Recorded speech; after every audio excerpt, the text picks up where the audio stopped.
Facebook is under fire for data sharing, but it's of course not the only tech giant slurping up our information. Google's also hungry to know everything it can about us.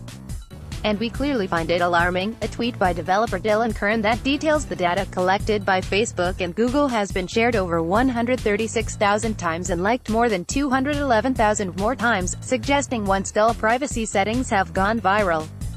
In Curran's tweet thread, he points to the huge piles of data collected by the companies, saying his investigation into what Google et al. Store on us was spurred by people downloading their Facebook and Google archives and sharing the alarming data points found within, such as mobile phone records and texts. I knew this went a lot deeper from my experience with trying to hide my identity from Facebook, Google, an experiment, nothing nefarious, I promise, he told Teen Vogue. I decided to investigate myself and download the archives. What I found was disturbing and invasive, so I broke down my information and compiled it into a tweet thread. Curran said the huge response to his list of data grabs was surprising because most people aren't all that interested in how their data is used. They think, oh cool, free email, or, oh cool, free maps, and just go about their lives, he says.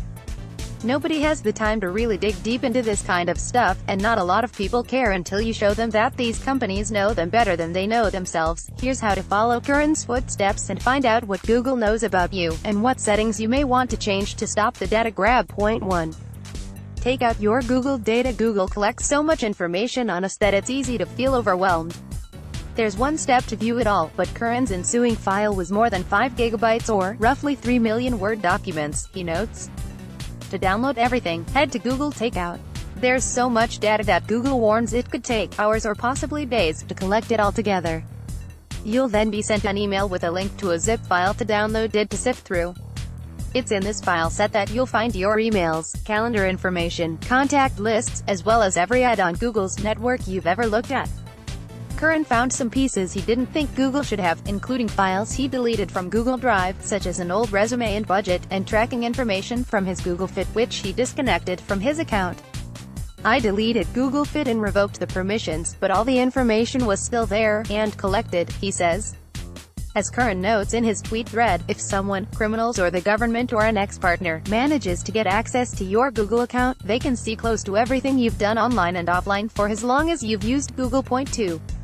Google Dashboard. If you're too impatient to see your data, to wait for your takeout download to arrive, or find trawling through a zip file confusing, you can go through your data point by point, alongside the settings to change what's collected, via Google Dashboard. Google Dashboard rounds up all the ways Google and you interact. There's the obvious ones, such as Gmail, Maps, and Search, and ones you may have forgotten about, such as Books, Blogger, and Cloud Print, a tool for sending files to print over Wi-Fi. Yes, that's a thing. Those are all the services you use, so the fact Google has data on them shouldn't come as much of a surprise.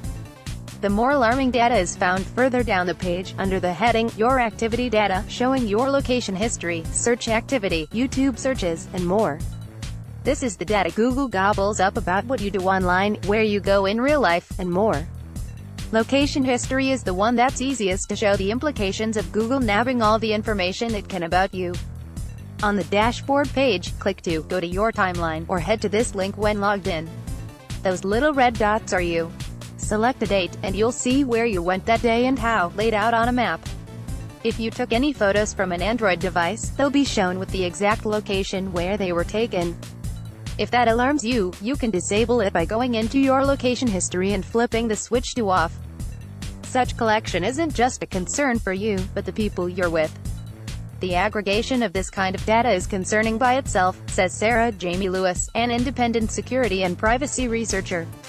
If both you and your friend give Google permission to store your location history, Google gains the ability to extrapolate events you were both present at, and thus the ability to infer information about other people that may also be in attendance. The next one along is search activity, which is connected to your web.